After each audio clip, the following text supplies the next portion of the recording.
Here are 5 forgotten fun facts about the November 30th, 1939 game between Auburn and Florida, the first-ish game to be played in Auburn/Hare/Jordan-Hare Stadium, condensed into one of those irresistible listicles that now ride roughshod over the information superhighway. I had been thinking about adding more, 6 fun facts, 7 fun facts, but the alliteration, 5 fun facts, is just too good to give up.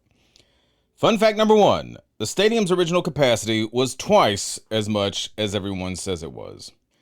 The university, the athletics department, Google book previews of dozens of random football histories. Everyone copy and pastes the original number of seats as around 7,500, which would probably come as a shock to the 11,000 to 13,000 people in attendance at the first game, all of whom had nice, new, comfy seats.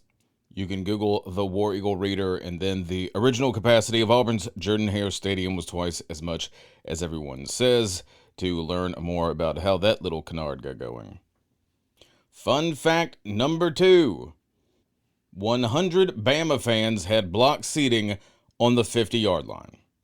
Yes, some of the forgotten fans from fun fact number 1, and you may still want to forget about them, were Bama fans. Around 100 of them. And I'm not talking like those random weirdos who somehow stumble into a ticket, slowly walk around the railing in a Bama shirt with some sort of sick attention-getting shtick. These were actual University of Alabama graduates, if such a thing were possible, mostly from Montgomery, who had been encouraged by the Montgomery chapter of the Alabama Alumni Society to buy the fancy, construction cost-defraying souvenir tickets for the Auburn-Florida game as a gesture of state solidarity. Steps were taken to make them feel very much at home, even down to the disgusting song they heard at halftime.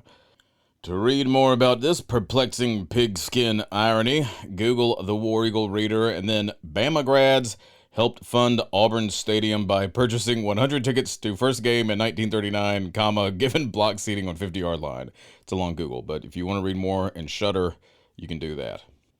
Fun fact number 3, Auburn didn't win the first game played in Jordan-Hare, but they totally should have.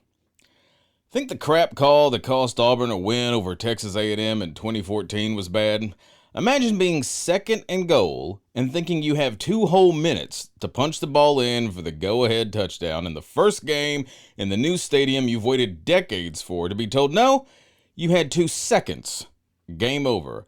The ridiculous officiating that kept the first game in Auburn Stadium a 7-7 tie was front and center in newspaper coverage of the game across the country. You can find details of how it all went down by Googling, yes, the War Eagle Reader, and then poor communication by official cost Auburn a win over Florida in first game played in Jordan-Hare Stadium. Tell your grandkids. Fun fact number 4, Auburn technically did win the first game played in Jordan-Hare Stadium. Yes, because even though it was played only by freshmen who weren't allowed on varsity squads back in the day, Auburn's 10-0 shutout versus the Georgia Tech Baby Jackets on November 10th, nearly 3 whole weeks before the stadium was dedicated, was technically a game of football. No one remembers it. They remember the Florida game, the dedication game, but the freshman game versus Georgia Tech was a momentous enough occasion for Auburn publicity man Elmer Salter to deem it a christening. The Plainsman headline actually referred to it as a dedication. Tiger Cubs dedicate stadium properly with 10-0 victory over Georgia Tech. More super important stuff, the game was umpired by Boozer Pitts, former, for a couple of years, Auburn head coach and a star under Auburn legend Mike Donahue.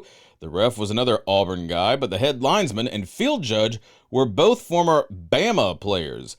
But not even they could stop freshman phenom Monk Gafford that day. Gafford, a future All-American and the greatest back General George S. Patton had ever seen. Old Monk from Fort Deposit lobbed a 21-yard pass to an 170-pound Fred Hurst from Birmingham in the first quarter. Still love you, babe. For the first normal American football touchdown scored in Auburn Stadium. Monk was eventually inducted into the Alabama Sports Hall of Fame. Seems like Fred signed a baseball contract with the Washington Senators before his senior year. The second and final score of the game was Jack Smith's 29-yard Auburn field goal in the second quarter. Georgia Tech didn't make it past midfield for the entire first half, probably because they didn't get a first down.